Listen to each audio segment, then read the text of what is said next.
Hello, hello, hello, comic fans. It is Mike from the Hardcover Comic here.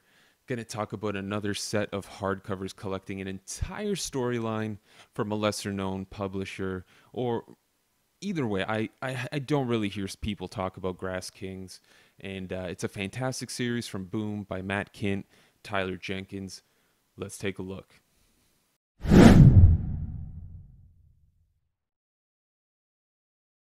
Now, before we start talking about these stunning hardcover collections, just wanted to remind you guys to subscribe if you're a fan of comics. We post content daily. We're sure you'll like it. Be sure to hit that like button too, that thumbs up down below. Really helps us out. And leave a comment. Always happy to talk to the fans, comic collectors, comic fans, anything, just let us know down below. But let's talk about Grass Kings. This was a series published by Boom Studios, like I mentioned, written by Matt Kindt with artwork by Tyler Jenkins. You may know Matt Kindt's name from series such as Mind Management, Department H, a bunch of Valiant series that he did. He also did a little stint on Justice League of America back in the New 52 at DC Comics. And among other things, Black Badge, Folklords. He's doing a whole bunch of stuff, but he's not sticking around in the big too much. Same thing goes for Tyler Jenkins. Most notably, Peter Panzerfaust, a series he did over at Image Comics, which was highly successful. That issue number 1 was a super expensive collector's issue for a long time. Either way, those two gentlemen paired up and they gave us Grass Kings. This ran for about 18 issues, if I'm not mistaken, give or take around there.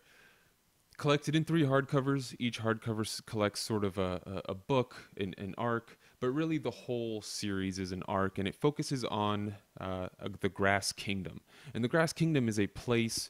I don't know if there's a specific state it's in or how that works, but it's essentially a piece of land where throughout the centuries since people were on that land, it's been a land where people get their freedom there. There's no laws, no regulations, but that freedom is always won through blood and conflict. And it's really great to see sort of these flashbacks at the start of each issue. Tyler and Matt will take you back in time and sort of show you over the years as these conflicts have unraveled on the Grass Kingdom territory. But in the present day, it's run by a family of brothers. There's Robert, Bruce, and Asher, and they were left the Grass Kingdom from by their parents. And it's basically a place where they've built a community. Everyone's got each other's back. Everyone brings something to the table. Everyone wants to be free, breaking away from the rules and the stereotypes. So the law is the community.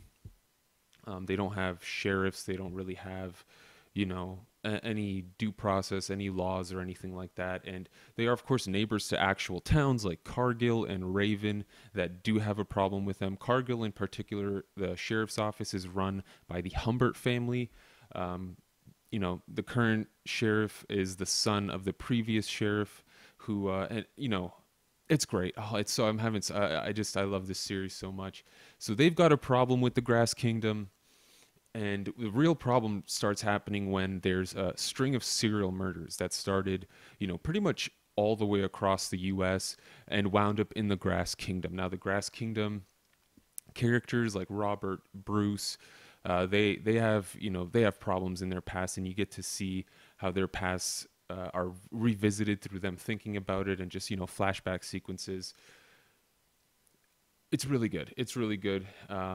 We'll get more into the characters when we're actually flipping through the books, but these serial killings basically end up in the Grass Kingdom, and that's where the trail sort of stops, right?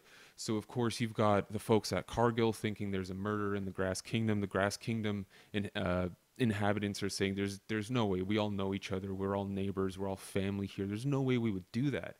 And you start to see this mystery come to life, and then begin to get solved. So many twists and turns, so many dark secrets are unraveled throughout this. It's just such good writing. It's a comic book, of course, because of the medium it's in, but the fact that this isn't a TV show or a movie or something just blows my mind, because it's perfect. It's absolutely perfect to do that with. Very fascinating characters, interesting histories, complex histories. There's a lot of thought put into this by Matt Kindt and Tyler Jenkins, but that's sort of the general synopsis of the story. I can't recommend this book highly enough. We're going to dive into the first 2 volumes because I don't want to spoil too much. Take a look at Tyler Jenkins' artwork, dive into the characters a little more, and get some more visual representation of what's going on in the Grass Kingdom. All right, let's take a closer look at the hardcovers because they are beautiful, beautiful books. They are oversized, deluxe edition kind of size. Great clean cover and design in general. Little bragging on the back, all that stuff. There's the pricing for you guys. Of course, I think you can still find these on Amazon. I'm not 100% sure. Let's just look at the remaining 2 volumes as well. There's volume 2. Spine is pretty much the same, and on the back everything's pretty much the same except the text and the color of that crown, and then the cover for volume 3. Beautiful, beautiful. These are really nice books. They read really well. I'll show you guys a little look at the binding and stuff like that while we flip through it, because I do want you to get an idea of what Tyler Jenkins' artwork is like. He uses sort of a watercolor kind of style on pencils. So like I mentioned here, you get some flashbacks to things that happened in the past on the Grass Kingdom land, and I really like the way all the issues start. You start getting introduced to the kingdom basically here, and its inhabitants as their as Bruce, who's sort of an ex-cop who is now part of the kingdom. He's sort of taken away someone who tried to sneak in. We see Robert here.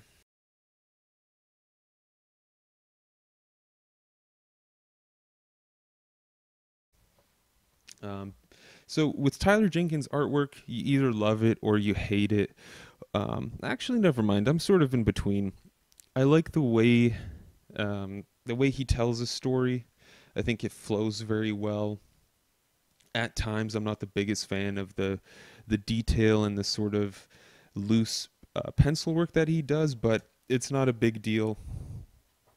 It's the only thing you see for this book, so it's what you become used to and what becomes the default.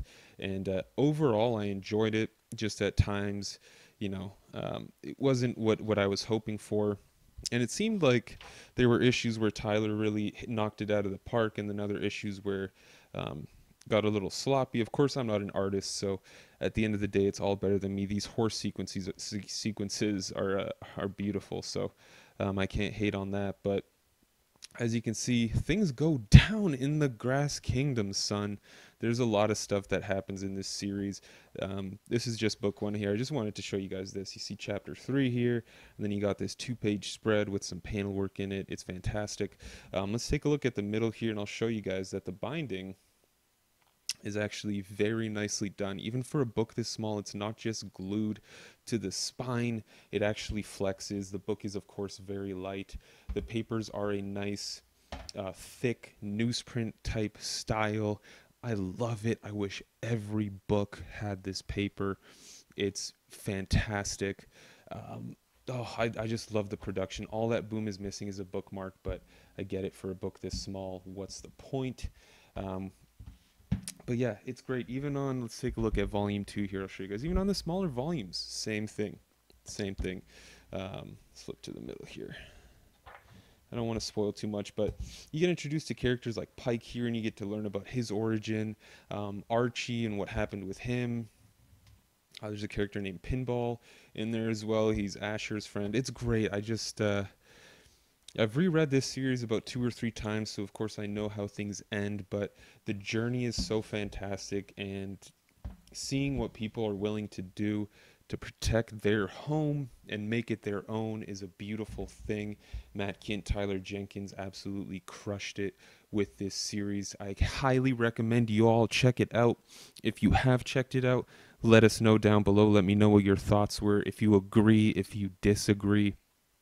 I'm interested to see what this creative team did with Black Badge. I haven't picked up any of those hardcovers, but I might. And once again, guys, just be sure to subscribe if you haven't already. It's going to be videos like this all the time. Be sure to hit that thumbs up button. Helps us out tremendously. And until next time, as always, You stay classy, Internet.